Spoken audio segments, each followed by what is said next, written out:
Ora então, muito boa tarde a todos. Sejam bem-vindos ao nosso Porto de Encontro. Iniciamos hoje a 12ª temporada deste ciclo de conversas com escritores, promovido pela Porto Editora, que, como bem sabem, desde o arranque em novembro de 2011, tem procurado promover momentos de partilha entre autores e leitores. Ao cabo de 99 sessões, é verdade, esta é a 99ª sessão, continuamos imbuídos mais do que nunca dessa firme vontade e a prova disso mesmo é o programa, o elenco que reunimos para esta tarde, marcado não só por regressos, como é o caso da Cristiana Sabino, que nos vai brindar com as suas sempre magníficas leituras ao longo desta tarde, em 2 momentos distintos, mas teremos também novidades, estreias absolutas neste ciclo. É o caso da convidada especial, Gabriela Moita, psicóloga, que se irá juntar à nossa conversa lá mais para diante. Quanto à nossa protagonista, a autora em destaque esta tarde, é um nome por demais familiar de todos nós, para quem segue a cultura e os livros muito em particular.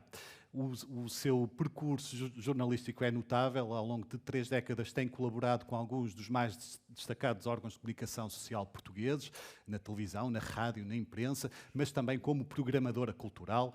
Tem colaborado ativamente com numerosas instituições. Foi, aliás, por exemplo, uma das comissárias da Feira do Livro do Porto, 2017, como se recordarão, mas também como autora tem desenvolvido esse trabalho incessante também em prol da cultura. É autora de numerosos livros, publicados nos últimos 20 anos, que versaram, entre outros, figuras como José Saramago, Paulo Arrego, o seu adorado Machado de Assis e, muito recentemente, já este ano, estreou-se finalmente no romance com o livro O Quarto do Bebé, romance esse que tem colhido muitos elogios. Uma salva de palmas, por favor, para Anabela Mota Ribeiro.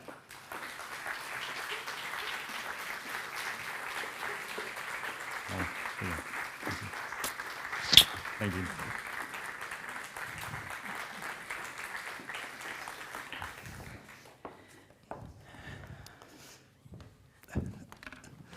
Bem-vinda, Anabela. Estás mais do que em casa, conheces aqui os recantos todos a este espaço, mas também do Porto e do Norte. E começava precisamente por aí, se achares bem. Esse regresso ao Norte, ao teu Norte, julgo eu que deve provocar-te sempre emoções muito fortes aí dentro. Que memórias é que te trazem esses lugares? Tens estado pelo Norte nos últimos países, nos últimos dias. O que é que anda aí dentro ao reencontrares lugares tão especiais para ti? Bom, antes de responder à tua pergunta, eu gostava naturalmente de vos saudar a todos e agradecer terem vindo nesta tarde de calor até à Biblioteca Almeida Garrett para escutar esta conversa. Sou muito grata pelas leituras, pelas partilhas, pelo entusiasmo com que o Quarto Bebé tem sido recebido. Gostava em particular de agradecer o convite para estar aqui no Porto Encontro, agradecer ao Sérgio, ao Rui Coceiro, agradecer ao Dr. Paulo, agradecer também à minha querida editora Lúcia Pinho-Melo, que é uma das culpadas de tudo isto. E antes também de responder à tua pergunta, eu gostava de dizer que eu vou mesmo fazer um esforço para não chorar. Eu antes não era nada chorona, mas agora comovo-me com mais facilidade. E quando cheguei a este lugar, lembrei-me imediatamente de 2 pessoas com as quais interagi aqui e que já não estão entre nós, e são o José Mário Branco e a Ana Luísa Amaral. Então, estar aqui na Biblioteca Almeida Garrett e pensar que estas pessoas que eu admiro tanto, com quem aprendi tanto, já não estão entre nós, é uma coisa que me dói e gostaria de os evocar. Já fui muito feliz nesta sala, era o Espaço Nobre, onde boa parte das iniciativas que o Água-Lusa e eu programávamos para a Feira do Livro do Porto era aqui que tinham lugar. E, além de mais, uma biblioteca é sempre um lugar de felicidade e eu devo muito à escola pública e às bibliotecas. Foram bibliotecas municipais e, no meu tempo ainda, a biblioteca itinerante da Gulbenkian. Portanto, eu sou devedora dessa partilha, dessa dádiva, e disse que foi um caminho feito e que continua a ser feito. E, embora não houvesse planos nacionais de leitura, nem redes muito sofisticadas como em muitos aspectos há hoje, era um trabalho muito importante que era feito. Sim, era um trabalho muito importante e, de facto, eu acho que todos nós, globalmente, devemos muito às bibliotecas. Portanto, eu sinto-me sempre muito feliz numa biblioteca. Há uma outra pessoa que eu queria citar e que para mim é o Porto, e que é o Sérgio Godinho, e eu especialmente gostava de citar o seu verso: a paz, o pão, educação, saúde, habitação. É o grande problema do nosso país. Para o Sérgio, para todos. É o grande problema do nosso país e eu não queria deixar de mencionar e desta forma de exprimir também a minha enorme preocupação, sendo eu, evidentemente, a muitos níveis uma privilegiada, mas não queria deixar de exprimir essa preocupação com o problema da habitação no nosso país. Bom, quanto à tua pergunta, e desculpa esta volta um pouco longa, eu sou transmontana, não é? Sou transmontano-odoriense e quando saí de Vila Real vivi 10 anos no Porto, portanto eu continuo a sentir neste lugar que esta é a minha casa, este território nortenho é a minha casa. E tenho vindo mais nos últimos tempos, por razões profissionais, também pessoais, e fico maravilhada com uma têmpera do Porto, que é uma coisa brava, é assim uma identidade que não se deixa domesticar. Mas achas que isso ainda resiste à turistificação, a tudo?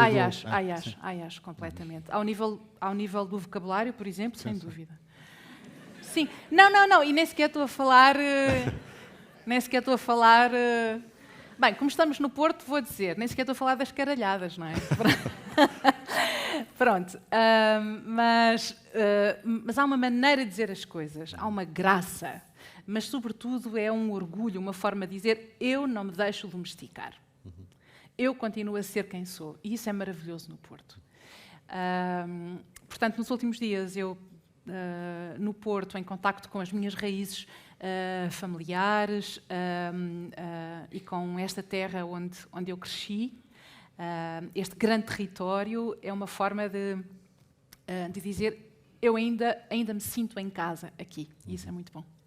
Esta é também a cidade, embora a parte humana seja sempre a mais importante, mas esta é também a cidade dos escritores, de grandes escritores que escreveram sobre o Porto, mesmo não tendo nascido cá, fizeram cá a sua vida.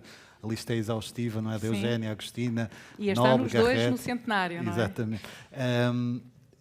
Que escritores, então, a entender, melhor captaram a essência de ser do Porto, de ser do Norte? Ou alguém cujas palavras recorras com mais frequência, porque, então, a entender, conseguiram plasmar essa cidade, a identidade do Porto?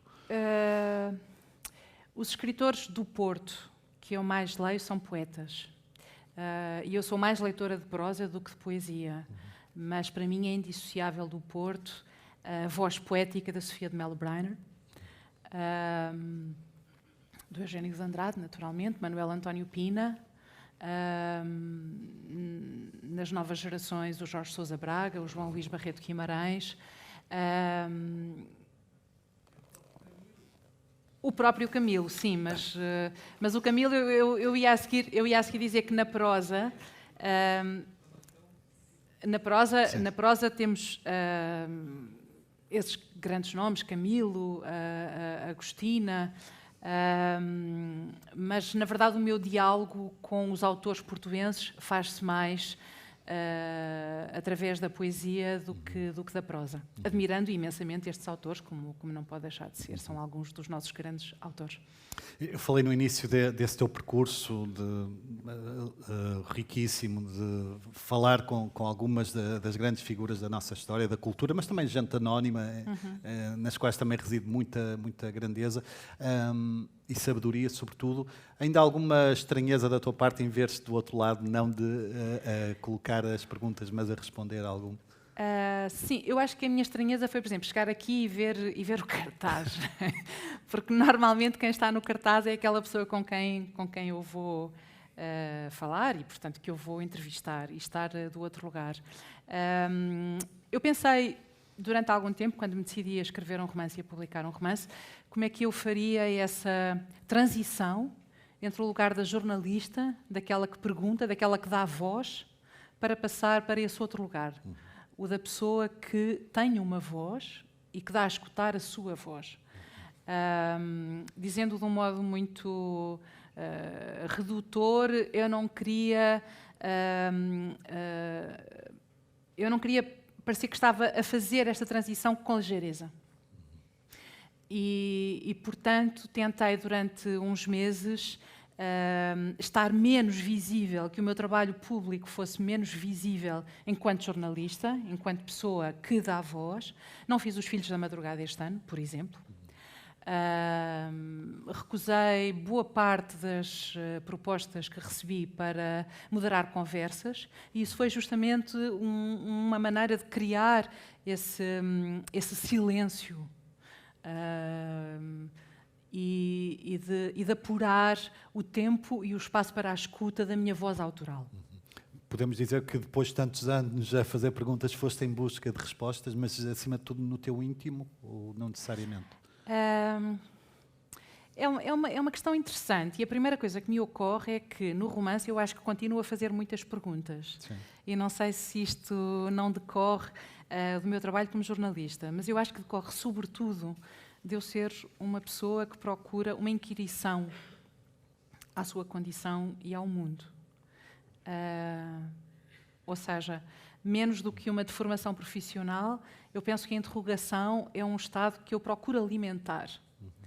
E interessa-me mais fazer a pergunta, e se calhar que a formulação da pergunta também já seja uma forma de tatear e de começar a adentrar-me na resposta, do que propriamente ter uma resposta cabal, porque isso pode ser estéril, isso pode interromper essa curiosidade que eu acho que é fundamental para a criação.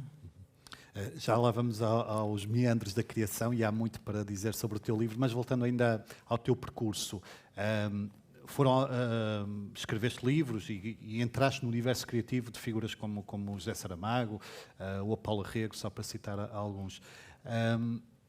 Ao entrar nesse universo, percebeste que talentos e génios à parte, cada um, há pontos em comum entre figuras tão imponentes e como aquelas que no fundo ajudaste a conhecer melhor? Eu acho que um aspecto importante e comum a todos eles é uma curiosidade, é uma capacidade para o espanto.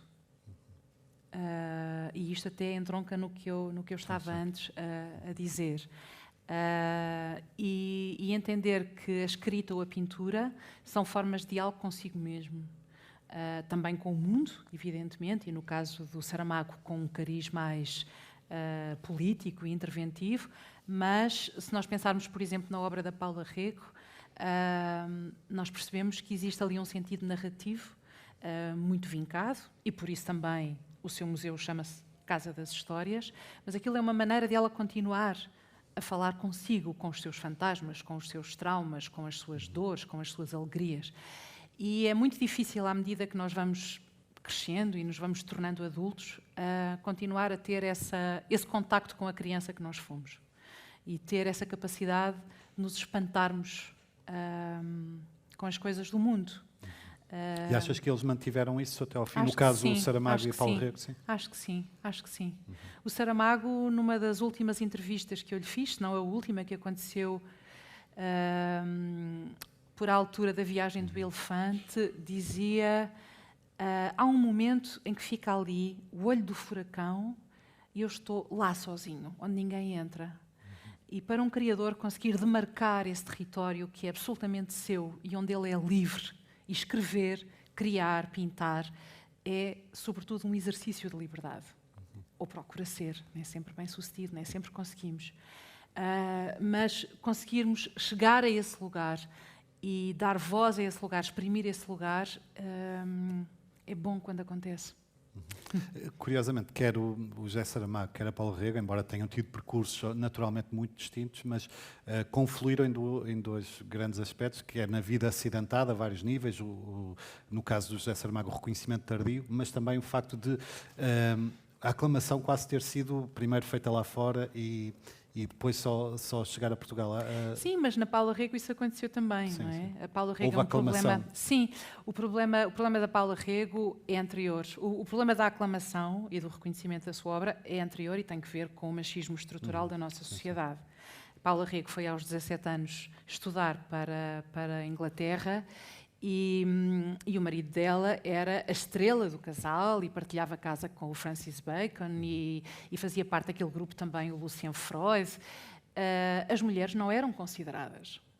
E os filhos da Paula Rego, num percurso que eu fiz e para o qual os ouvi, diziam que durante anos as pessoas encontravam-nos e diziam assim: a sua mãe continua a pintar, assim como se aquilo tivesse sido um devaneio ou uma coisa que as pessoas fazem até Capricho, casar e depois um capricho e depois entregam-se à família, porque esse era o lugar da mulher.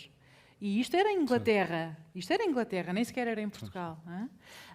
E já nem vamos juntar aqui o problema da estratificação social, porque como a própria Paula Rego diz no filme do Filho, quando ela, jovem mãe, solteira, veio para Portugal, com nem 20 anos, as mulheres aqui que faziam abortos, como ela tinha feito em Inglaterra, faziam nas piores condições e trabalhavam que se desalmavam. E ela era uma menina, filha de um engenheiro anglófilo, de outra classe social, e ela mesma sublinha isso. Mas foi só depois da morte do marido, quando a Paula Rego já tinha mais de 50 anos, que ela foi reconhecida. E isto tudo começou com uma exposição que ela fez na Serpentine Gallery, em Londres. E depois ela continuou sempre a expor em Portugal e a fazer exposições aqui. Atenção, falo de um reconhecimento da obra que ganhou uma outra expressão a partir do momento em que também, em Inglaterra, ela foi considerada uma grande pintora e expôs em espaços nobres. E hoje é o marido que está totalmente na sombra, ficou totalmente na sombra, comparado com a genialidade, pelo menos, da Paula Rego. Falamos da tua escrita, porque o teu romance saiu agora, mas já há muito tempo que os teus muitos leitores, aqueles que seguiam o teu percurso, as tuas entrevistas, certamente foi uma pergunta com a qual te confrontaste muito: quando é que escreves um romance? Esse facto de ser esperado por muita gente fez-te adiar. Não sei se constituiu alguma forma de pressão ou se esperaste efetivamente pelo momento certo. Como é que lidaste com essas perguntas contínuas que te fizeram de quando é que publicas um romance? Em boa verdade, eu ouvi muitas vezes essa pergunta: quando é que escreve um romance? Mas também aconteceu o contrário, ou seja, quando eu disse a algumas pessoas e até próximas que escreviam um romance, disseram: a sério? E eu pensei... É estranho que fiquem surpreendidos, não é? Eu acho que isso não constituiu uma pressão para mim. Eu identifiquei em mim o desejo de escrever um romance, de escrever ficção, há alguns anos, e até organizei a minha vida profissionalmente nesse sentido, e depois não aconteceu, por várias razões. Aquilo que foi diferente desta vez é que eu escrevi como uma estratégia de sobrevivência, num momento em que assistíamos à coincidência de duas doenças, a minha doença no meu corpo e a doença no corpo do planeta. E eu comecei nessa altura a encontrar palavras para um trauma recente, em relação ao qual eu continuava muda. Eu lembro-me que uma das perguntas que me faziam era: precisas de falar? Não. Queres dizer alguma coisa? Não. Mas simplesmente porque eu não tinha nada para dizer. Eu não conseguia articular nada. Esse não era ainda o tempo de falar. Esse era o tempo de ser valente e responder. Como quem faz um exercício, Nádia Comaneci, etc, etc.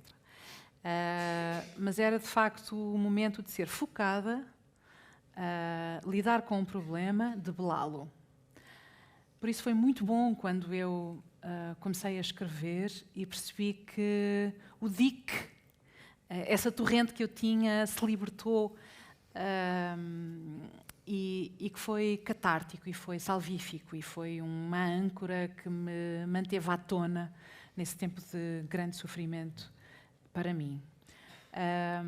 Eu diria até que foi bom eu não sentir essa pressão e depois também não ter a pressão de o publicar. Durante algum tempo, mais de um ano, eu não sabia o que fazer com aquela matéria. E aquilo não era um romance.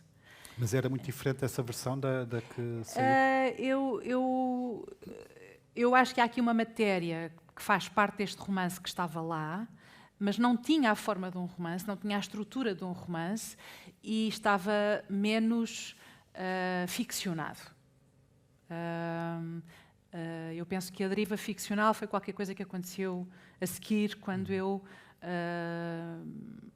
decidi mesmo transformar essa primeira matéria num romance.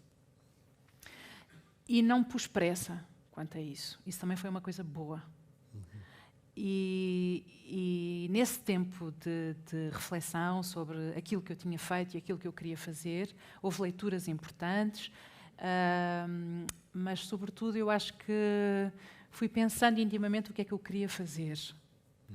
Por isso, quando eu ataquei de novo o texto, como quem esculpe uma pedra, quem se apropria, eu faço este gesto porque a palavra esculpir me serve. E eu, de facto, ataquei essa matéria com uma determinação, e esse processo foi relativamente rápido, mas eu acho que só foi rápido porque tinha feito uma germinação muito demorada. Ou seja, acaba por ser mais pormenorizado, ou de certa forma mais importante, esse momento posterior de polir a partir da matéria em bruto que tinhas. Esse foi o momento... Eu acho que foi decisivo, mas não sei se... prefiro não hierarquizar. Foi tão importante quanto...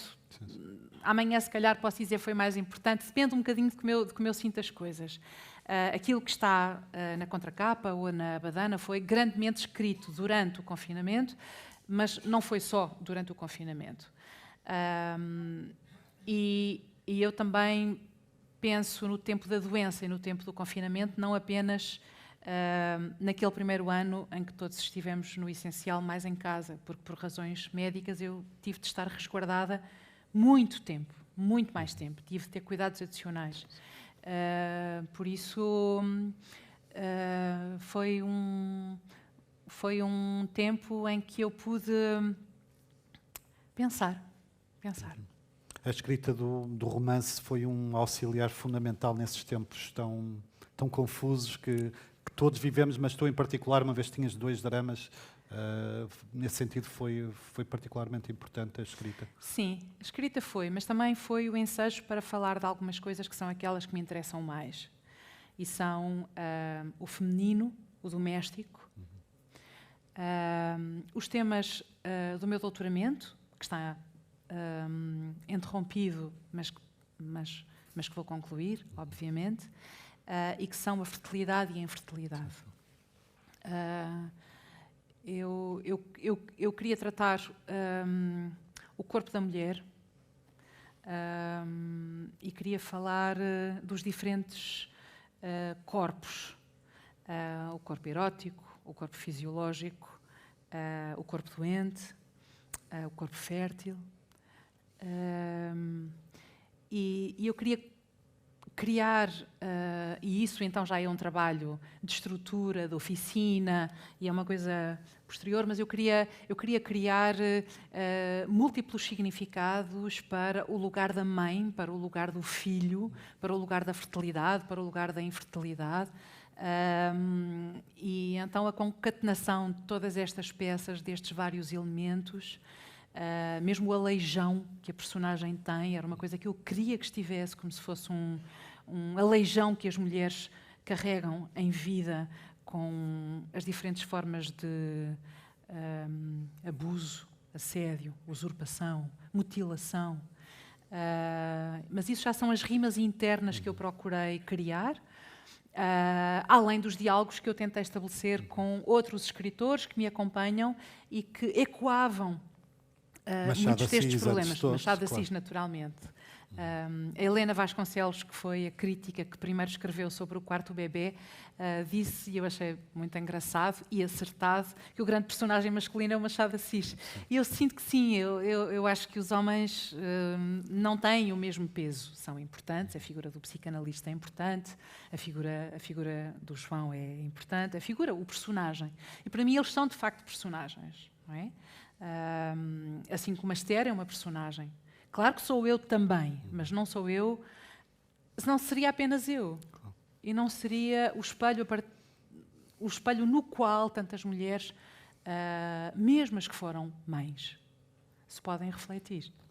Abordaste aí questões muito interessantes sobre as quais vamos ter a oportunidade de voltar daqui a bocadinho. Para já sugiro que escutemos o primeiro excerto de O Quarto do Bebé, lido pela Cristiana Sabino. Uma salva de palmas, por favor.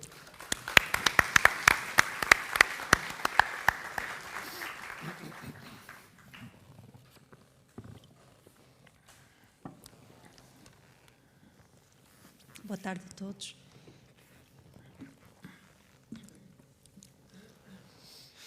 Dia 2 do isolamento, sábado, 14 de março de 2020. Passam 2 anos sobre o assassinato de Marielle. Há 1 ano estava no campus da Brown, fim de tarde, já à noite, frio de neve, velas acesas, palavras, comoção. Há 1 ano estava na irrealidade de 4 meses, a ler e pensar. No privilégio. Estou noutra irrealidade e tudo parece absurdo, incompreensível, certamente catastrófico. Não tenho a capacidade de me projetar no futuro, alcançar o verão, a normalidade. Estou presa ao imediato, com uma noção estreita e flexível do tempo. Um dia parece-me uma semana. O estar muda muito. Ontem recolhemos a casa. Ontem foi o dia 1 do isolamento, se descontar o dia 0. Ontem foi o primeiro dia em que faltei à psicanálise, na qual falaria do bloqueio, menos do medo, em que repetiria a palavra aridez. Falaria da sensação de fechar os olhos e ver uma terra gritada, de as palavras me escaparem, como quando a onda quase nos molha os pés e depois foge para trás, rápida. Escrever um diário. Forçar-me a escrever um diário é igual a subir e descer as escadas deste 6º andar. Casa nova, 120 degraus íngremes. Um exercício. Também me tinham sugerido que escrevesse um diário dos meses da Brown. Fui tola em não ter escrito. Eu devia ter escrito um diário a partir de 30 de setembro. Eu devia ter escrito o diário da doença, mas não fui capaz. Tenho 2 palmeiras em casa. Uma delas está a mirrar. Em Providence, comprava aos sábados um ramo de rosas por $5. A Aurora aconselhava, flores por perto. Na véspera de me fechar em casa, comprei 10 rosas amarelas.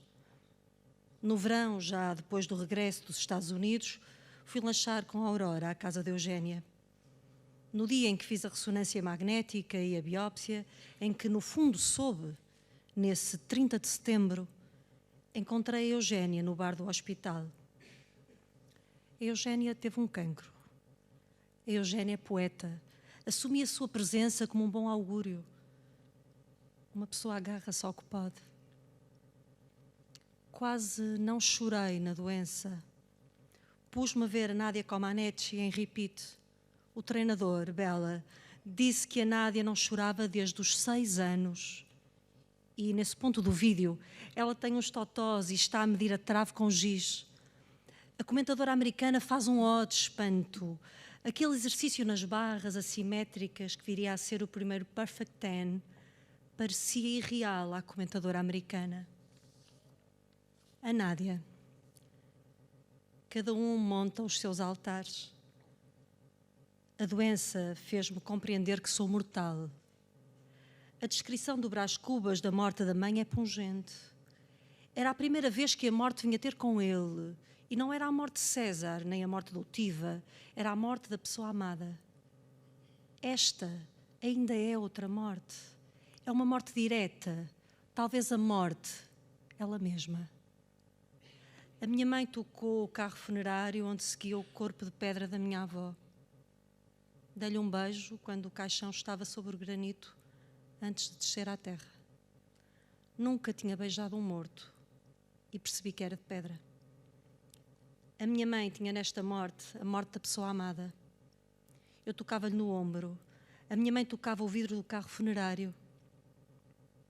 Desta vez o movimento da morte foi mais rápido. Engoliu um elo da cadeia, olhou-me de frente.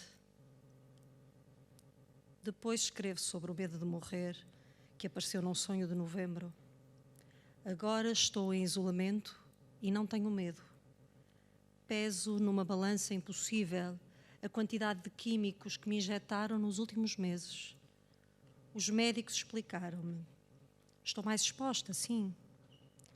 O cirurgião que me operou trabalha num hospital público.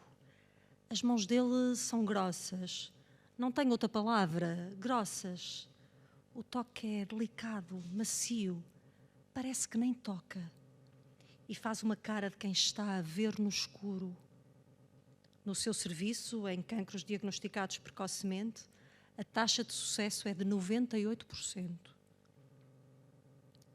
Há um instante em que um fantasma escapa por uma frincha e escarnece. E se eu estiver nos 2%? O fantasma pode ser aquela representação da morte do 7º selo. Nos últimos dias morreu Max von Sydow. Embora o meu fantasma seja transparente, fino e poderoso. 2%. Domingo. A médica sugeriu que cancelasse a ida ao hospital onde deveria fazer tratamentos e consulta. Quinta-feira. Dia -1 do isolamento. Análise, injeção, supermercado. Comecei a cozer legumes. Domingo foi no século passado. Mesmo quinta-feira foi no século passado. Andei de máscara pela primeira vez.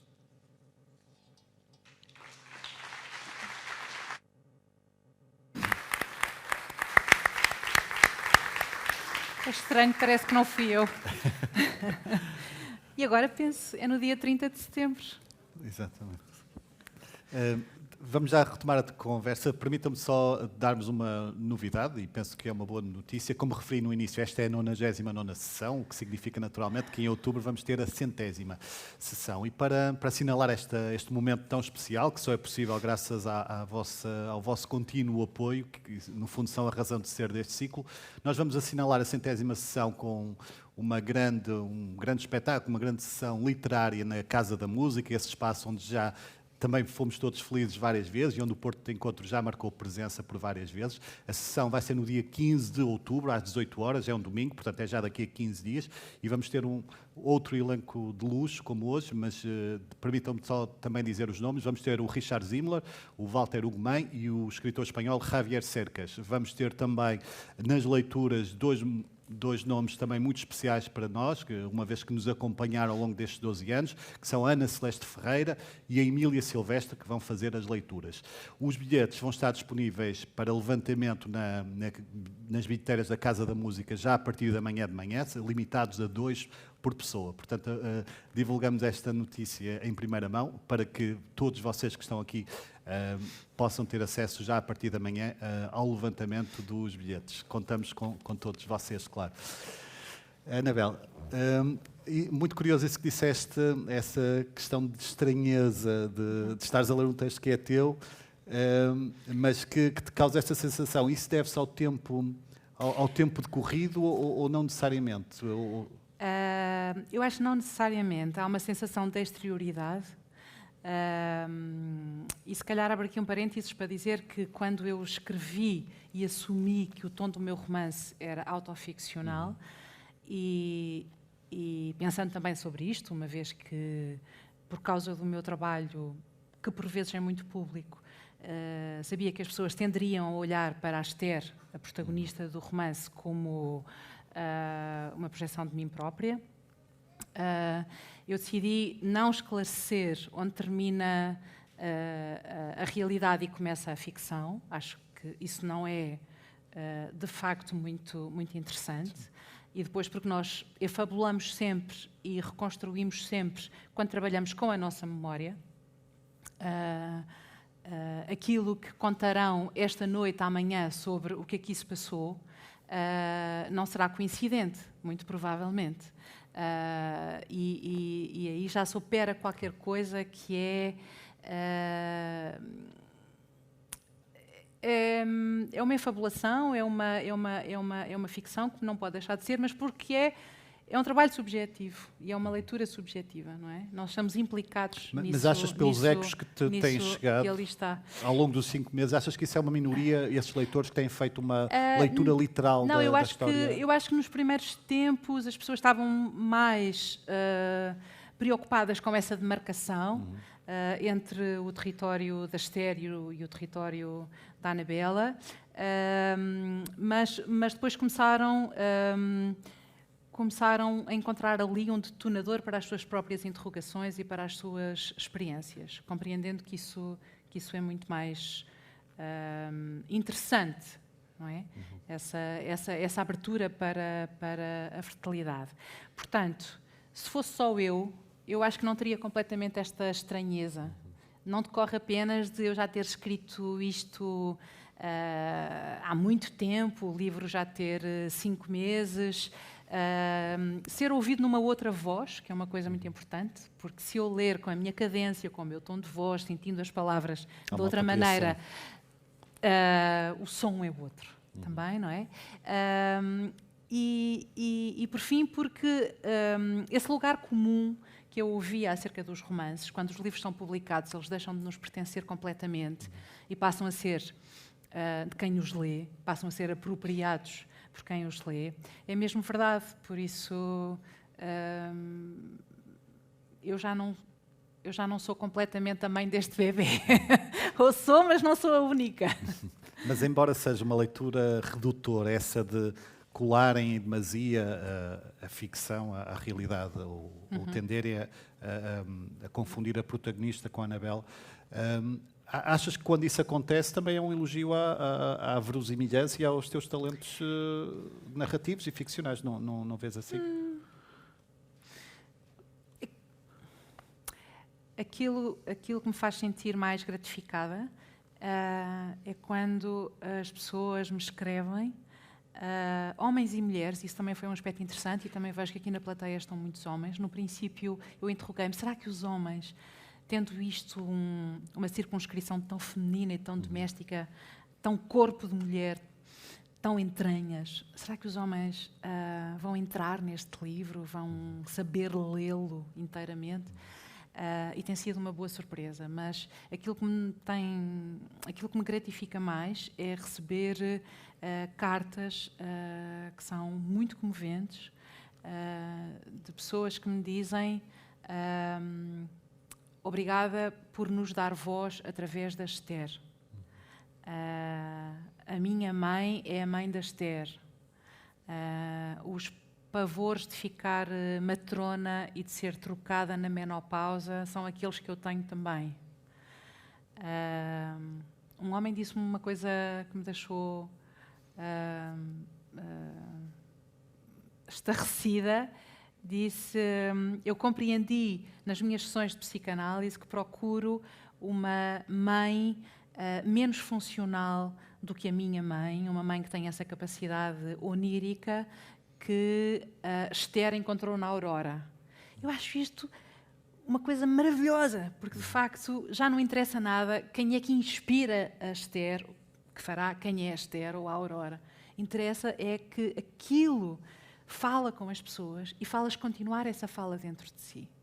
Isso para mim é o melhor de tudo. Na primeira apresentação do livro, Anabela, disseste que escreveste como soubeste, sem medo, sem vergonha. Foram essas as palavras. Embora pareça uma decisão aparentemente simples, reconheces que foi uma decisão de coragem também, de certa forma, assumir as fraquezas e os méritos. Sim, aquilo que nós destacámos para a terceira página do romance diz qualquer coisa como: a palavra que estava na ponta da adaga era nu. Escrever é conseguir estar nua, desorbitada, fora do tempo cronológico. É avançar nua e intrépida, e sem vergonha, que é o mais difícil. Nua, sinónimo de diário. Estar a sós comigo, a falar comigo. Portanto, eu quis escrever nua, é muito difícil perder a vergonha. Eu disse um palavrão logo no começo da sessão, e acho que me permiti não só não só, deixa eu ver se ele... não só porque estou no Porto, mas porque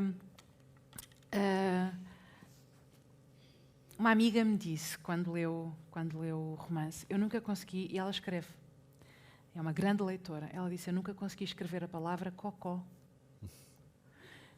É impressionante isso, porque revela o tamanho da repressão, das repressões. Não é? E então, quando nós estamos a falar de mulheres e do corpo da mulher, o escatológico é impensável, inaceitável. Não é?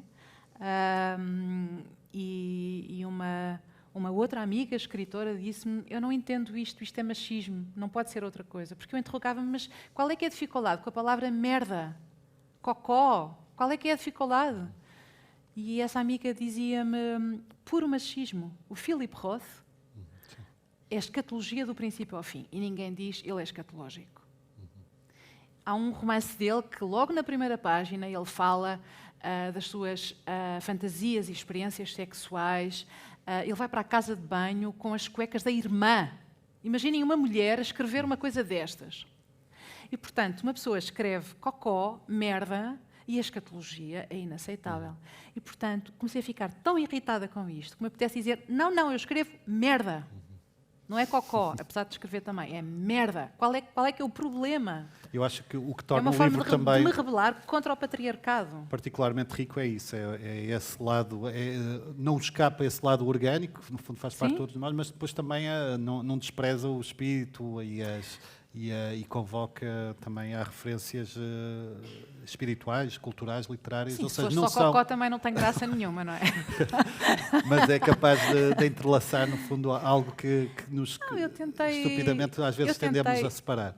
Eu tentei escrever este livro com uma linguagem, na verdade com várias linguagens, e com aquela que é a nossa linguagem primordial, orgânica, a da minha mãe, a destas raízes aldeãs, com a linguagem de uma pessoa instruída, que lê livros, que se interessa pelas coisas do espírito. E eu acho que esta acumulação ou confluência, eu gosto mais de confluência porque parece que é justamente uma interseção de várias camadas, de vários aspectos. Isso eu acho muito estimulante e é muito desafiador para um autor. Se o tom for monocórdico, quer dizer, também acho que mesmo a Agostina, agora estou a pensar, a Agostina naquele romance A Ronda da Morte diz que uma criança, a Ronda da Noite, sim. perdão, não, é que isto foi um lapso interessante porque foi o último romance da Agostina, Sim. após o qual ela se fechou, não é?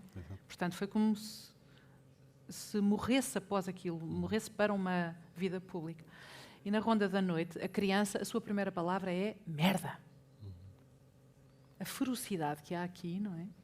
Mas é curioso Zanga. que quer nesse lado mais orgânico, na convocação dessas palavras que fazem parte do cotidiano e que muitas vezes a literatura, por decoro e sobretudo com autoras, muitas vezes se abstêm por medo de repressão que existe, mas quer nesse manancial de diferenças entre o mais orgânico e o mais espiritual, há um fio comum que é no fundo o tom confessional. Vê-se que há muito de ti ali, muita entrega, e é isso que tem feito com que os leitores se identifiquem, a meu ver. Sim.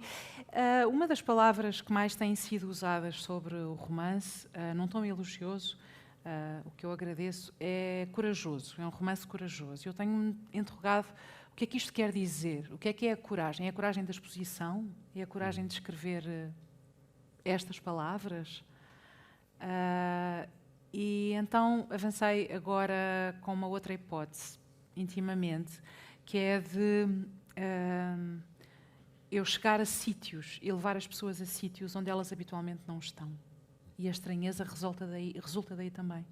Nós somos animais cheios de fantasmas e desde pequenos somos muito treinados para nos escondermos de nós mesmos, não só dos outros, não é? E não raro não conseguimos chegar ao lugar da ferida, da dor. E a escrita tem-te ajudado nesse processo? Tem muito, tem muito. E por isso eu acho que a coragem, se calhar, antes mesmo da escrita e da publicação, é a coragem de me enfrentar, de estar nesse enfrentamento, nessa arrebentação comigo, tentando não poupar. Também é uma coisa que nós tentamos sempre fazer. Claro, e é por isso que nós conseguimos avançar pelos dias, senão seria invivível. Claro.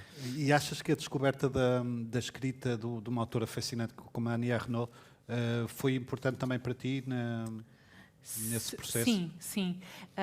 Eu só li a Annie Ernaux depois de escrever essa primeira matéria, vamos designá-la assim, e uma das primeiras leitoras foi a Susana Moreira Marques, também do Porto, uma escritora que trabalha e publica neste registro de autoficção, e a Susana disse: toma lá este livro da Annie Ernaux. E deu-me o Laplace, eu leio em francês, e há uma frase no Laplace que me persegue até hoje, e que é la peur d'être déplacé, d'avoir honte. E, portanto, tem a ver com ter vergonha, não ter lugar. Este déplacé é estar fora do lugar, e ela está a falar de classes sociais. Essa dimensão é importante para mim no quarto bebê também. Ter contacto com essas origens, ter contacto com esse Portugal onde, de um modo geral, como eu compreendi nos Filhos da Madrugada, 3 gerações para trás, estamos na pobreza, na ruralidade e no analfabetismo. Nós continuamos a ser, mas éramos um país muito pobre. E continua a ser um assunto difícil em Portugal, embaraçoso, falar dessa raiz aldeã, dessa raiz analfabeta, dessa raiz pobre. E eu quis trazer isso também para aqui e acentuei alguns aspectos aqui, porque era importante para mim. A Annie Ernaux, que eu acho que tem o tema das classes sociais como tema principal da sua escrita, mesmo no acontecimento em que ela fala do aborto que fez, ela diz qualquer coisa como: até no aborto eu estava a cumprir um estereótipo social da filha dos merceeiros que vai para a escola, vai para a universidade e engravida à primeira. E por isso foi uma presença muito organizadora e inspiradora para mim durante esse tempo de ruminação que eu fiz. Durante o processo, ou os processos de escrita, Anabela, foste dando a conhecer ou foste mostrando alguns excertos a pessoas que te eram próximas, escritoras ou não? Sim. Mas até que ponto é que esse alento que foste recebendo foi decisivo para publicar o livro? Eu acho que foi muito importante. Na contracapa estão sumários, não sei muito bem como dizer em português, de escritoras que eu admiro muito, a Jaimília Pereira de Almeida, a Hélia Correia e a Lídia Jorge, a quem eu dei a ler o livro. E o estímulo que elas me deram para publicar foi muito importante para mim. Durante muito tempo eu interroguei-me também: mas isto presta? Ou isto interessa? Mas eu terei coragem de me mostrar nua? E aí salvou-me um pouco a Jaimília. Foi muito importante quando ela me disse: eu não vejo exposição nenhuma, eu vejo literatura. Esta pessoa não és tu. Isto é literatura. E outro salto ainda foi quando eu compreendi que eu não tenho vergonha de nada do que aqui está. E por isso eu conseguiria lidar com as leituras de outros. Porque eu não tinha vergonha, não tenho vergonha. Acho que é precisamente a Lídia Jorge também que usa uma expressão muito curiosa e, a meu ver, também é certeira sobre o livro, que diz que fala na estrutura estelar, que faz com que o livro percorra aquilo que já falámos também, muitos mundos, ecos sociais, políticos, culturais, literários. A estrutura em que pensaste do livro foi acontecendo, foi se desenvolvendo de forma fluida, natural, ou obedeceu algo em que já tinhas pensado, no fundo traçaste um plano ainda que não físico? Não, eu não tracei um plano, mas eu penso que gestação prolongada e íntima que eu fiz, eu acho que fui compreendendo que coisas é que eu queria assinalar, sublinhar. E, portanto, alguns efeitos ficcionais têm justamente essa intenção de estabelecer paralelismos ou cortá-los. Há uma mãe putativa que morre, há um bebé, filho próprio da minha pessoa, que não nasce. Este tipo de esquema interno foi uma coisa na qual eu fui pensando. E depois, quando uma pessoa começa a escrever, de um modo que não se percebe qual é, as coisas acabam por encontrar o seu lugar e as palavras acabam por revelar-se as certas. Não é? Então, é isto. Há essa dimensão, a riqueza do livro, como disse, reside quase nessa colisão de universos, do íntimo, de algo que te aconteceu, mas que também aconteceu ao resto do mundo, não é? Durante a pandemia. 3 anos passados, já passaram 3 anos e meio passados, achas que aprendemos alguma coisa ou estamos à mercê da próxima pandemia para repetir os mesmos erros? Bom, eu não sei se tinha a esperança de que aprendêssemos. Eu acho que fomos muito valentes, por acaso. Tenho mais até a opinião contrária, ou que vai noutro sentido. Aquilo que nós passámos foi uma provação muito, muito dura. Muito dura. E os estilhaços disso na nossa saúde mental coletiva, eu acho que deflagram todos os dias. Não é? Eu acho que nós somos assim um corpo com minas, crianças, velhos, adultos. Vemos o aumento da criminalidade, vemos o aumento do número de divórcios, vemos as depressões, mas o medo do futuro, a angústia do futuro. E eu acho que isto tudo tem a ver com nós termos compreendido de um modo mais tangível, concreto e imediato, que um dia somos nós. No fundo, a pandemia pôs-nos em contacto com a nossa mortalidade. Mas achas que há dias tive a oportunidade também de entrevistar a Dulce Maria Cardoso, que a propósito da pandemia referiu uma coisa interessante, não sei se concorda, que ela no fundo defendia que depois da pandemia, de certa forma, nos tornámos mais insensíveis e perante a incerteza do mundo, limitamos quase a viver o presente e isso vê-se perfeitamente até nas metas traçadas pelos políticos de desrespeitar os tratados. Bom, em relação aos políticos é outra coisa, mas eu não concordo com isso. Não estamos mais insensíveis? Não acho que tenhamos uma carapaça ou estejamos mais insensíveis. Acho que continuamos com muito medo e ainda não sabemos muito bem como aquietar esse medo e como dar expressão a esse medo que nós tentamos ainda sufocar, mas que está vivo. E se calhar estas formas desastradas, mais agressivas, mais conflituais, além das condições objetivas do país, Europa, mundo, enfim, além destas condições objetivas que tornam a vida muito mais difícil, eu acho que nós estamos agora muito mais fragilizados. Temos, se calhar, menos estratégias ou estamos menos endurecidos, se calhar, acho o contrário da Dulce. Essa é a percepção que eu tenho. Mas isto é tão particular e depende tanto das pessoas com quem nós nos damos, com quem nos relacionamos, não é? E aquele lado utópico de acharmos que tudo iria mudar, que iria haver quase uma espécie de refundação, de reconciliação com os valores. O embate com a realidade foi duro. Eu só tenho uma resposta para isso, e foi uma amiga minha que fez um post no Facebook a dizer assim: a próxima pessoa que me falar de refundação e de aprendermos qualquer coisa com isto, se viver numa casa de 50 metros quadrados com o cônjuge e um filho, percebe que as dificuldades de se refundar, etc., são imensas. Depois isto tudo, esse princípio utópico, esbarra no princípio da realidade.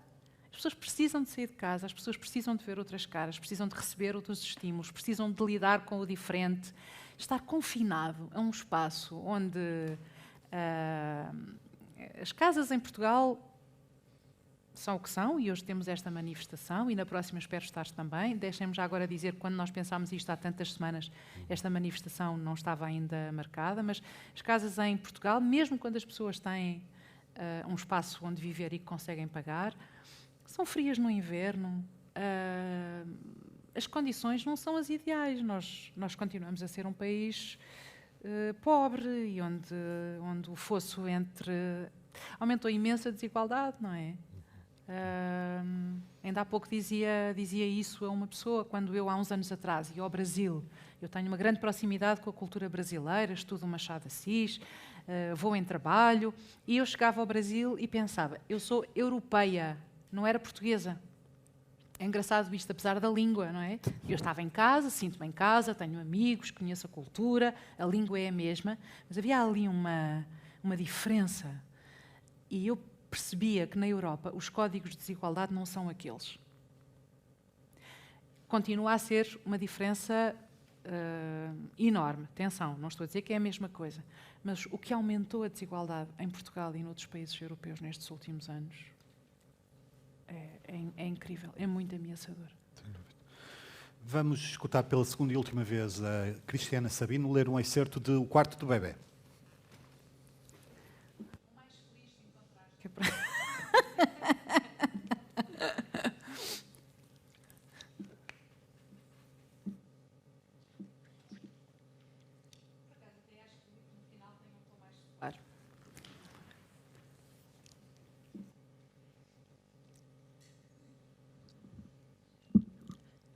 Dia 11 do isolamento, segunda-feira, 23 de março. Ontem senti saciedade depois de escrever. Estou a cair mais em mim. Pode ser que a indolência de hoje seja afinal a prostração que se segue ao orgasmo. O dia de ontem foi vibrante, criativo e a escrita sem direção e impetuosa. Reli o texto de ontem porque tive desejo de o partilhar com 3 amigas. Foram as primeiras leitoras, se excetuar o João, e gostaram muito de o ler. Escrevemos para ser lidos, embora me faça mal nesta fase pensar que o diário possa ter outra função que não a catártica, ou que extravase o circuito dos amigos.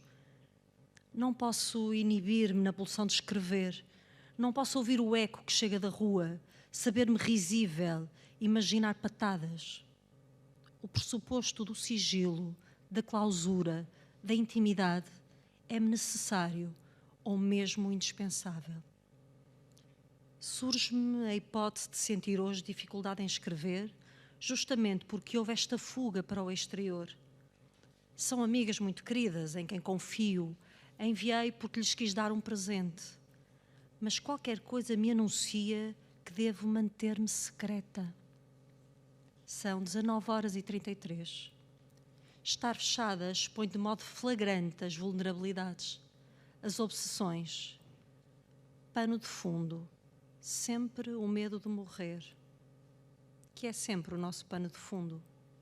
Só que desta vez não é uma formulação retórica, um pano atrás de outro e de outro escondido ao fundo do palco nesta nossa peça de teatro.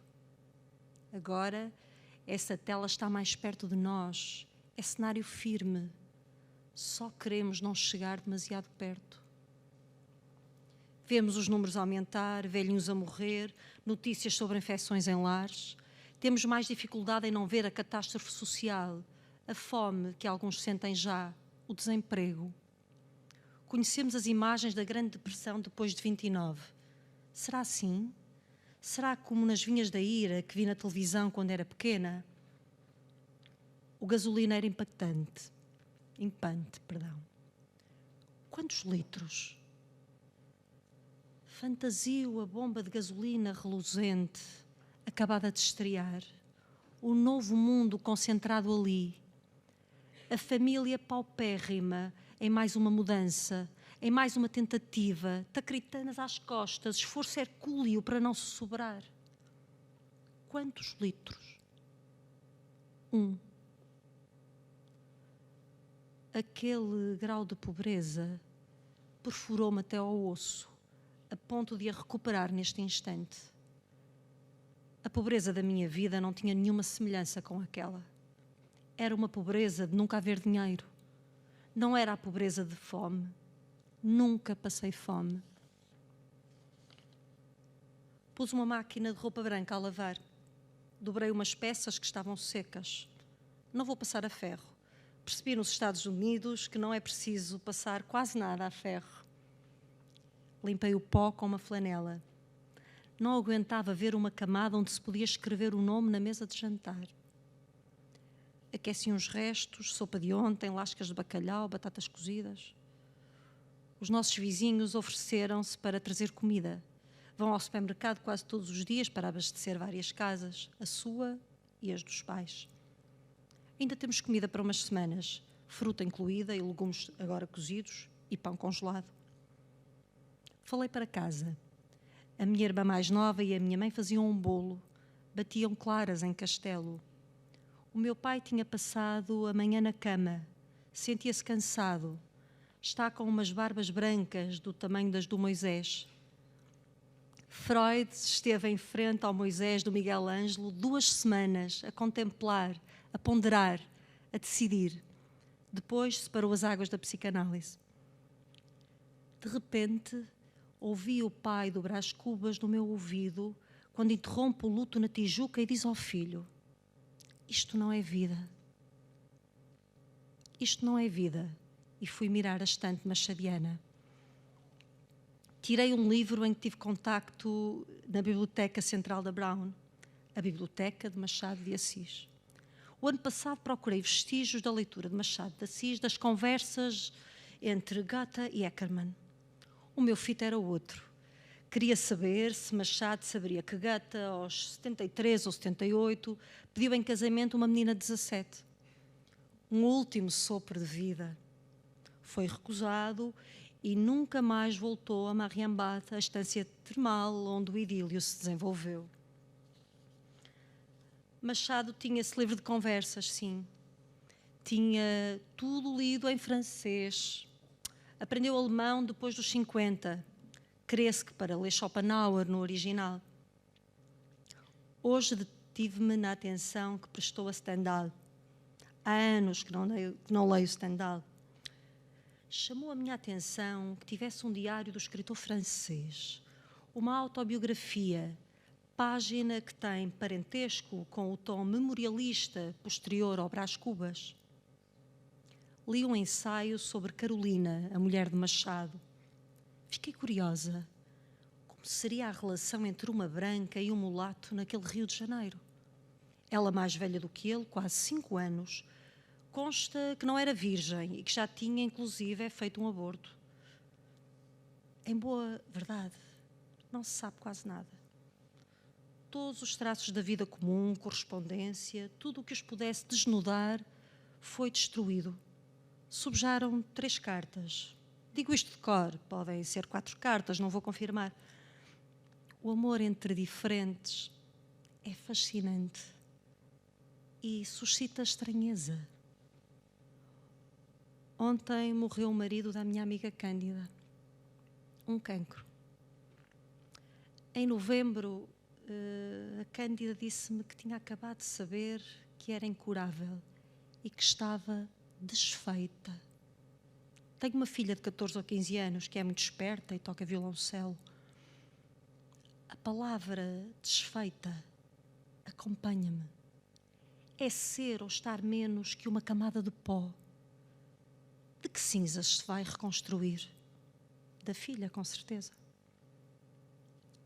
Eu vou estudar os filhos em Machado de Assis e não terei filhos.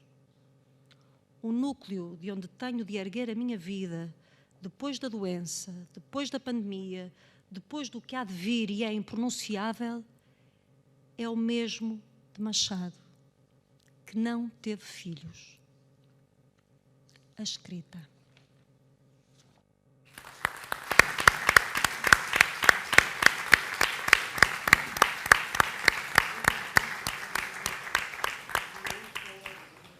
Muito obrigado, Cristiana. Sem mais demoras, vamos alargar a conversa, chamando mais um elemento que nos irá certamente enriquecer com o seu olhar sobre o livro, e há muito para dizer. É ela, Gabriela Moita. Uma salva de palmas, por favor.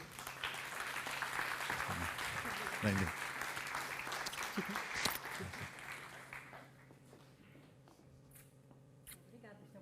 bebê.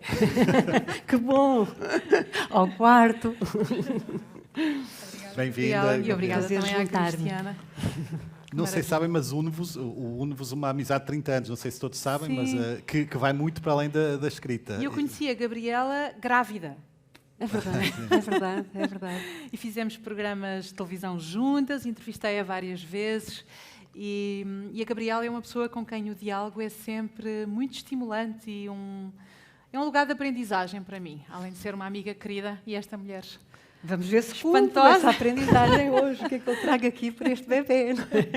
Eu já vamos querer saber o que é que achou do livro, mas primeiro queria falar precisamente sobre essa união, essa relação de 30 anos. Se sabia, se imaginava que havia aqui uma romancista na Anabela, se era já perceptível nas conversas, E eu nos acho que a projetos. Anabela terá muita dificuldade em surpreender-me. Porque ela pode tudo.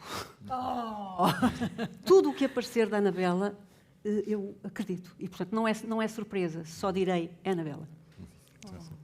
É Anabela. Quem viu a Anabela, a primeira vez que nos cruzámos, a Anabela tinha 20 e poucos anos. E era uma jornalista exímia.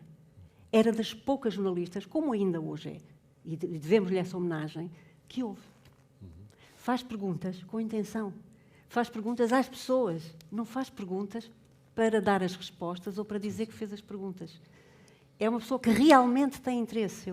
As pessoas ouviram-na e, portanto, penso que isto é partilhado seguramente por muita gente e seguramente por todas as pessoas que alguma vez foram entrevistadas para a Anabela. Obrigada, Anabela.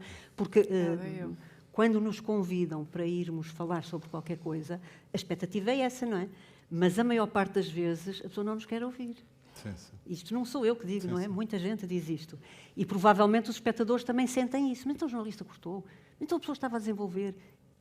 Eu nunca ouvi isto, Ana. Para além de não ter sentido, não é? Podia ser eu a não sentir isto, também escuto, não é? E, portanto, esta visão da Anabela é de todos. E aquela pessoa interessada, entusiasmada, irrequieta, curiosa, pode tudo. Pode tudo.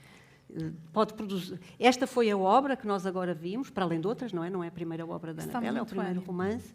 Isso dá Anabela? muito ânimo. Mas, Gabriela, se este livro oferece amplos motivos de análise para um leitor comum, ou seja, não especializado com olhar clínico, imagino para alguém profissional desta área. Como é que leu este romance, Gabriela? Como, do ponto de vista clínico, ali encontrou muito material de análise ou conseguiu abstrair-se de tudo e centrar-se, acima de tudo, na história, nas páginas, na escrita que fluiu Eu até tenho si? que fazer aqui uma declaração, até mesmo para a Anabela, porque acho que a Anabela às vezes espera mais de mim, no sentido de que espera que eu seja psicanalista. Eu não sou psicanalista. Eu sou psicodramatista, eu sou psicóloga clínica, mas o meu olhar não tem as ferramentas da psicanálise. E aqui, mas a Anabela sabe isto sem saber, e às vezes não quer saber. Eu também espero de si tudo. Neste sentido, eu ficarei aquém, seguramente. E talvez um colega da psicanálise poderá fazer isto que procura.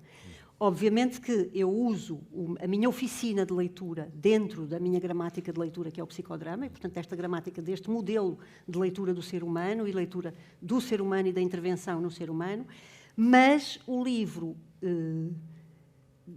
também não é possível pegar no livro como se eu estivesse com o paciente. Não é possível. Tanto mais que o livro é da Anabela, portanto, menos ainda, não é? Eu não consigo estar com um paciente meu, nunca é uma pessoa que eu conheço, eu não posso conhecer, porque se eu conhecer, eu já não pergunto, não é? Isto é como na investigação, o investigador que já tem respostas não vai investigar. Era o que dizíamos há bocado dos entrevistadores ou dos jornalistas. E, portanto, eu também sabia que este livro é da Anabela e isto é um viés.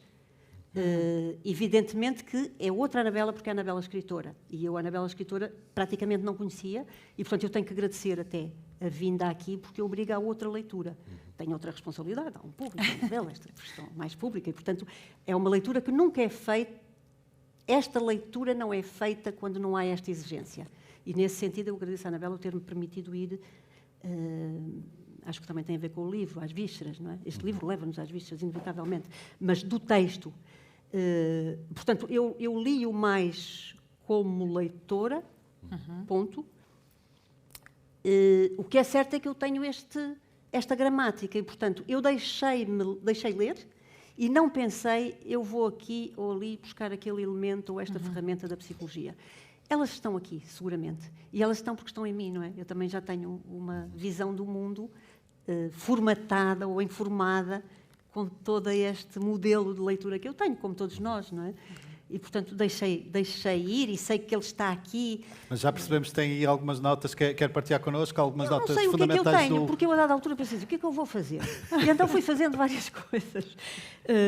Fui deixando aqui pensamentos, depois, às tantas, isto já estava mais elaborado, já podia ser uma leitura do livro da Anabela, mas isto não era o... Portanto, ficou aqui uma coisa assim descosida e podemos ir pensando. Uma coisa que eu gostava de dizer é que, muito cedo, perseguiu-me na leitura deste livro o quadro do Courbet. Eu não sabia se podia trazer, se não podia trazer, mas eu penso que a maior parte das pessoas conhece, ou se não conhece, vai à procura, e é fácil descrevê-lo, da origem do mundo. A origem do mundo, para quem não tem assim muita ideia, o quadro representa um corpo feminino de pernas abertas. O corpo feminino, isto é um disparate o que eu estou a dizer, porque o corpo não é feminino. O corpo é um corpo com uma vagina, femininos são outras coisas, femininos são comportamentos, mas a linguagem é uma coisa terrível. Portanto, um corpo, vamos dizer isso sim, de uma mulher, naquilo que nós consideramos, não sabemos se ela era, não é? Um corpo que tem uma vagina e uma vulva, tem uma vulva, embora a vagina apareça muito desenhada, e quando nós olhamos para o quadro, olhamos para meio das pernas, e o percurso vai até à mama, ao seio, e praticamente já não temos acesso a mais nada, fica o vestido e quase nada do rosto. Mais ou menos estou a descrever, não é? Assim, para quem não tiver o quadro presente. Podem vê-lo. E é muito engraçado o que se vai passar, porque eu hoje de manhã vinha no comboio e de vez em quando ia ao quadro. E quando ia ao quadro, escondia. E pensava, ai, que se estão a ver. E quem está a ver, o que é que vai achar disto? Isto é muito engraçado. Não é por acaso que eu estou a dizer isto. E há pouco, a ouvir-vos, cá está. É que... E também não é por acaso, aí percebi porque é que o quadro, porque é que eu tive sempre o quadro. Ainda há poucos anos, um livro, eu quero uma edição da Teorema, que tinha precisamente esse quadro na capa, foi censurado. Exatamente. Cá está. Não é? E, de facto, o que a Anabela faz é esta exposição. É a origem. Aliás, isto é um nascimento, não é? Sim. E, portanto, o quadro é um nascimento de todos nós, é o nascimento do ser humano. O Colbert foi mais longe e chamou-lhe a origem do mundo. Mas, de facto, este livro é a origem de uma Anabela, eu diria assim, a Anabela agora poderá conversar sobre isto, de uma Anabela que se transcende, de uma Anabela que se suplanta, de uma Anabela... Engraçado, há pouco a ouvir-vos pensei assim, eu vou roubar esta frase, ela não é minha, mas a pessoa não se zanga comigo, interpenetradora de classes, de saberes, de meios geográficos, mas que se suplantou completamente. E que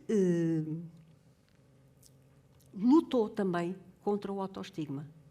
Porque nós vemos aqui este desenho da cultura, de muitas maneiras, depois podemos vir aqui, e neste desenho vê-se este Portugal, que aqui foi falado há pouco, com muitos desenhos, não é? Com muitas nuances, onde a Anabela esteve em muitos lugares, mas vai para além disso. Eu depois posso ler aqui um bocadinho como é que a Anabela acaba, não é? Mas não sei se querem dizer alguma coisa. Eu convidava, uma vez que no nosso tempo é limitado, mas se quiser, por favor, partilhar connosco essas principais impressões. Eu vou para o final do que queria dizer. Está mas isto também podemos ir e vir, que é o que se faz num livro. Sim. Diarístico, é uma escrita diarística, eu não sei se poderia chamar assim, eu não sou de literatura, portanto devo dizer aqui os maiores disparates, mas é a leitura que é o mais importante. Mas o que eu tinha curiosidade em saber, e não sei se vai ao encontro daquilo que tinha notado, Gabriela, que esta aparente e notória dimensão confessional do livro também é, de certa forma, diluída nesse manto de autoficção. Podemos ver também neste livro como uma espécie de jogo de ocultação e desnudamento. Eu, já agora, ainda bem que me levou para o início, comecei a escrever assim. Eu acabei o livro e vim pôr umas coisas, vim escrever aqui umas coisas. E as coisas que escrevi foi isto exatamente. Dentro, fora, oculto, desoculto, limpo, sujo, vai e vem, privado, público, ou seja, é um livro de contrastes. E é um livro de esconde-esconde. E é um livro que traz os cocós e os xixis. Eu, a dada altura, brincava e dizia, bom, isto é um livro de cocós e xixis. Percebo muito bem que os cocós apareçam aqui. E isto, para a psicanálise, é seríssimo, não é? Ou seja, a Anabela tem toda ela um discurso psicanalítico. Por isso é que eu diria, vai ficar um bocadinho triste, porque eu não vou para ali. E, portanto, todo este objeto do dentro e fora, do contém e oferece, do dá e tira. E do confronto, não é? A Anabela traz aquilo que é do mais humano que há. Nós nascemos a fazer xixi e cocó. Há pouco até percebi que havia uma criança aqui na sala, porque as primeiras palavras que são ditas e que os pais têm que dizer, não digas isso, são estas, não é? Não andas a dizer isso, não, é porque eu vejo isto o tempo inteiro. E, de facto, é o tempo inteiro. Deixe-me interrompê-la, desculpe, porque fizeste a associação. Todos aqueles que já fizeram uma cirurgia, mas sobretudo uma cirurgia da zona abdominal, sabem que ninguém tem alta sem antes se compreender que isto está a funcionar. E, portanto, é mesmo um princípio do mundo. A fisiologia passa por aí absolutamente. E é o que a Anabela traz, desoculta o corpo todo, às vísceras, através deste processo que foi vivido. E é evidente que eu percebo esta escrita diarística às vezes, quando a Anabela pergunta assim, mas isto interessa a quem? Eu tive momentos que pensei, isto é o pensamento, constantemente, é o que eu penso e o que eu sinto e o que eu vejo, o pensamento, o sentimento e a ação constantemente. Somos nós o tempo inteiro. E o livro não há, pode gostar-se ou não se gostar, isso é outra coisa. Mas eu diria que não há ninguém que o leia e que não se reveja aqui, ali, neste aspecto ou no outro, porque isto é um livro sobre o ser humano. E o ser humano tem tudo, até lavar a roupa branca ou uma máquina de roupa, a mosca que passa sobre a fruta tocada. E tem esta coisa interessante que a Anabela também traz, já agora, a propósito aqui das leituras, e que vem dito na advertência. Tudo tem o mesmo significado. Desde as coisas mais sérias, como a cirurgia, a morte minha, a perda por morte, enfim, temas destes filosóficos fortes, até a mosca que está ali a passar na maçã. E é muito curioso, porque na advertência vem a história do pai de sua filha, que deixou tudo na feira do lado exposto, até as cuecas e o diploma do seu pai, não é? com uma nota de mérito. E, portanto, tudo é tudo simultaneamente. A vida não tem estratificação. O nosso dia-a-dia não tem estratificação. E, sobretudo, o que não tem estratificação é o pensamento. O pensamento é liso. Ele pode ir para aqui, vai para ali, e a Anabela traz-nos isto, não é? Isto também vem do... Eu agora vejo a mosca e daqui a bocado já estou a pensar na morte e vou ver um telefonema e vou fazer isto, qualquer coisa que fique esqueci e atendo... E está tudo ao mesmo tempo. E aqui é muito nu. Mais uma vez o nu. Não é só o nu do corpo, fica tudo a nu. Fica o que somos a nu. E eu diria que é um livro de tudo e de nada. Que é o que nós somos. Porque ele, de facto, se pensarmos, é um livro sobre o quê? Uma senhora veio ter comigo em Lisboa e disse assim, já li o seu livro, gostei muito, mas ainda não sei sobre o que é. E eu tomei isto como um grande elogio, porque eu acho que é muito mais difícil quando os livros se conseguem circunscrever e dizer é sobre isto, ponto. E eu gosto dessa estranheza e gosto que as coisas continuem a andar connosco há algum tempo e pensamos nelas. Isso é bom. Mas é sobre a superação, eu diria. É? E agora pergunta, a Anabela não é? Ou seja, a Anabela superou-se em tudo. E denuncia isso de uma forma muito interessante, porque diz, e superou-se, e quando nós nos superamos, temos orgulho. Aqui não sei já se é psicóloga a falar assim com algum certo. Diria eu assim, não sei se é desse lado, se é do lado de cidadão, não é? Não sei onde é que fui buscar isto. Mas, de facto, superar é orgulhar-nos, porque foi um caminho que foi feito. E a Anabela supera o medo da morte, supera um lugar social de onde vem, supera um tipo de pensamento, supera a linguagem que traz e que consegue identificar entre os códigos de linguagem de um tipo até à linguagem elaborada, supera um país, contudo, em tempos, supera a doença e, portanto, vence a vida e supera a infertilidade, produzindo um bebê. E esta superação da infertilidade, eu diria que é, talvez, ou toda a escrita, a Anabela aqui me dirá, toda a escrita, este dia-a-dia, este pensamento, estas associações, isto é muito engraçado porque é o método da psicanálise, não é? Associação. Mas esta associação, aqui fica muito claro o que traz sentido. E a Anabela no fim encontrou sentido. E diz, eu tenho muito orgulho. Mas depois é curioso, porque diz, eu tenho muito orgulho, porque consegui. E depois vem uma coisa que nós temos terrível da nossa cultura. Bom, eu vou explicar o orgulho, não é soberba. Como se houvesse necessidade de explicar este lugar extraordinário onde a Anabela chegou. Não é essa coisa horrível que é soberba. É isto de eu ter sido capaz de ter vencido. E venceu. Esta questão é muito interessante, Gabriela, e permita-me já agora também saber a opinião da Anabela, que no fundo vai ao encontro daquilo que disse, que embora tenhamos escutado alguns excertos que pareçam duros, um livro mais sombrio, mas há esse lado esperançoso de superação, que também disse a Gabriela muito.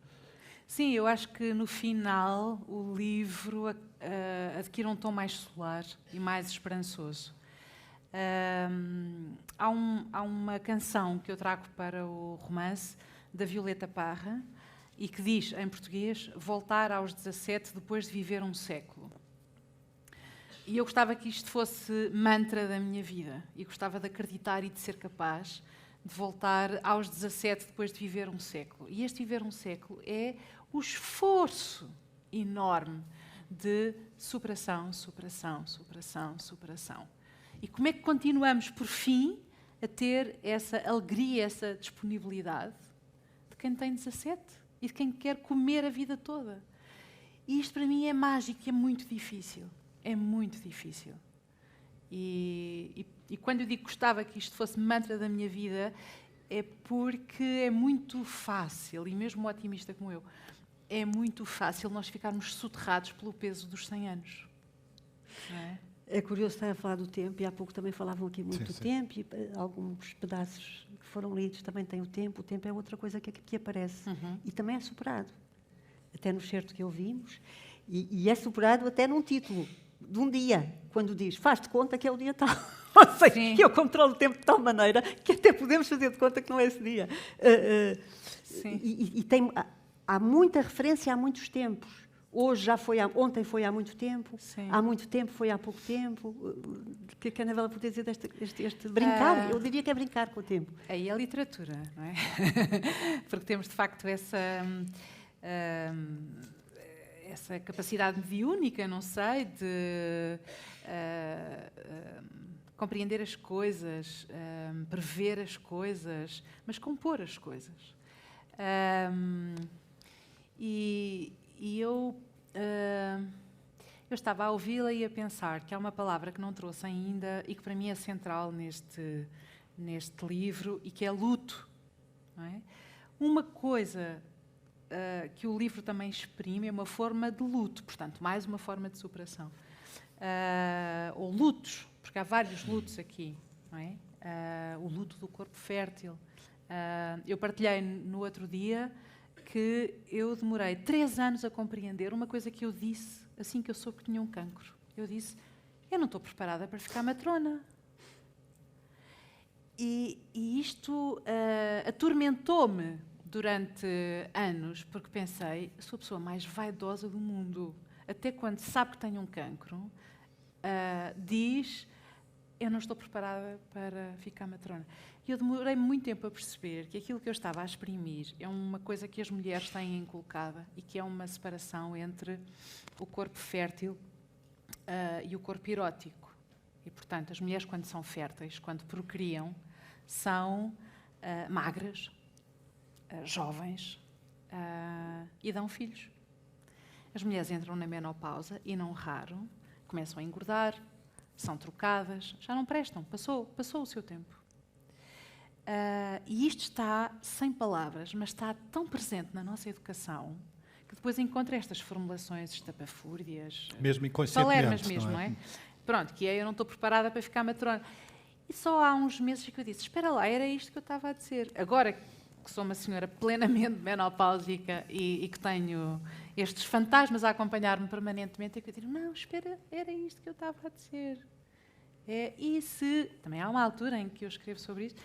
E se eu já não for uma mulher interessante porque já não sou magra, porque já não sou jovem, porque já não sou fértil, porque... etc. E isto é uma coisa que culpabiliza muitas mulheres e as faz sofrer muitíssimo. E foi também por isso que eu quis escrever e quis trazer essa dimensão do corpo infértil e puxar por ela, porque é uma coisa que nós carregamos em vida. E traz muito bem, é outro lugar, não é? Aqui esta história desenvolvimental também aparece, e a Anabela traz a questão da menopausa claríssima, e da menopausa ligada a uma doença, que é um aspecto particular, e, portanto, é uma menopausa forçada e precoce, mas com todos estes mitos. E isso denuncia muito bem. Para quem esteja a viver a menopausa, ou tenha medo da menopausa, este livro é uma luz. Porque ele, ao mesmo tempo, reflete o medo e, portanto, a pessoa vai sentir-se ligada, mas é superado. Sim. Eu diria que a palavra luto não vem porque vem superação. No momento em que superou, o luto está feito. E, portanto, eu diria que o luto está na palavra superação. Nem a tenho sequer. Porque é muito mais rápida a superar do que a denúncia, embora o processo esteja lá, mas é o processo da criatividade. Através da literatura, não é? O sofrimento também está cá. Eu diria, o livro é de um sofrimento enorme.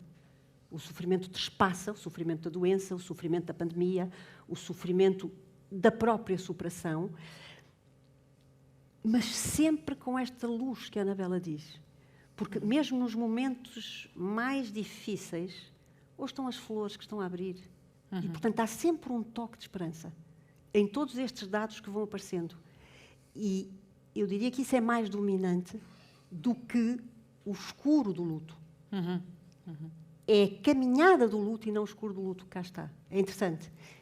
E como tudo isto é sempre superado, e como o livro tem os tempos cruzados, eles vão e vêm, nós temos o momento do luto com a superação de outros. Sim. E, portanto, isto é uma constante. Sim, mas só para voltar ao tema do tempo, o facto de estarmos naquele espaço tão exíguo e durante tantos meses também perverteu muito as nossas noções de começo e de fim. Como eu há pouco dizia, eu acho mesmo muito importante, e eu trabalho em casa, não sei... Os primeiros dias de confinamento anos, mais ou pareciam menos. Séculos, não é? A ideia com que ficamos a ler faz-nos voltar de volta a esses tempos. Mas é porque nós perdemos as nossas balizas. E por isso é que eu acho tão importante termos certos rituais. Irmos ao café da esquina. Isso é a nossa experiência de trabalho e relacional. Mas se a nossa experiência de trabalho ficou muito alterada com a pandemia, nós percebemos que há muitas coisas que conseguimos fazer à distância, percebemos que há outras dimensões da nossa vida que pedem absolutamente os rituais, a surpresa, a sensorialidade. A sensorialidade. Isso vê-se E que o tempo discurso. é essa coisa elástica, é essa massa elástica, em que um segundo pode ser uma asfixia que parece que demora um ano, não é? E depois também pode ser um virar de página e pode ser um faz de conta que é não sei o quê, que é o outro dia, porque na verdade a minha cabeça está lá. Não é? Muito obrigado, Gabriela Moita, por nos ter trazido também esse olhar suplementar e tão rico sobre um livro que aponta em inúmeras direções. Não sei se queres dizer umas palavras finais ao nosso público, Anabela, em jeito de despedida. Bom, eu gostava de agradecer de novo a todos terem vindo, a vossa escuta, e quero agradecer de novo o convite para estar no Porto Encontro e agradecer muito à Gabriela esta leitura e estas pistas que me deu. Eu agora vou ficar a pensar. Agora vou ficar a pensar nestas coisas. Não tinha pensado na superação como palavra cardeal. E é bonito isso. E, de facto, eu espero tudo da Gabriela, porque pensei que a Gabriela, sendo psicóloga, eu sei que não é psicanalista, e essa não é a sua gramática, mas pensei que fosse, como sei que é sexóloga também. Isso não falámos, e eu isso queria dizer. A então sexualidade está aqui no livro, do princípio ao fim. E queria fazer uma homenagem que nunca foi feita à Anabela. E pensei, é extraordinário como a Anabela traz a sexualidade aqui, e o desejo, o que vem e o que não vem. E agora aproveito aqui publicamente para lhe fazer essa homenagem. A Anabela é uma das pessoas que traz a sexualidade para a arena pública. O falatório, a primeira vez que nos encontramos, era já um programa sobre sexualidade. E este reconhecimento da forma como a Anabela sempre trouxe a sexualidade para a arena pública, julgo que não lhe foi feito devidamente. E, portanto, eu começo por fazê-lo aqui. Muito E ele está obrigada. no livro. Obrigada por isso. Muito obrigada. Claro que não, Eu porque ele aprendi- tem tanto para falar, nós ficámos no Sim. princípio. Sim. Eu Podemos aprendi- prosseguir a conversa mais Sim, a seguir. eu aprendi muito com a Gabriela no falatório, quando nós nos conhecemos. A Gabriela fez um doutoramento sobre discursos sobre homossexualidade no contexto clínico. E temos ainda tanto para fazer, além dos passos que foram dados. Mas, terminando este discurso, de facto, eu estava à espera que a Gabriela falasse mais dos aspectos do corpo, da feminilidade e, se calhar, a repercussão de tudo isto, que é aquela que encontra também na clínica. E, portanto, é maravilhoso que me traga essas coisas, porque é uma guinada para o outro lado. E, então, muito obrigada também à Gabriela e a todos. Muito obrigada. Obrigada. Sim, é lindo. Obrigada. Obrigado.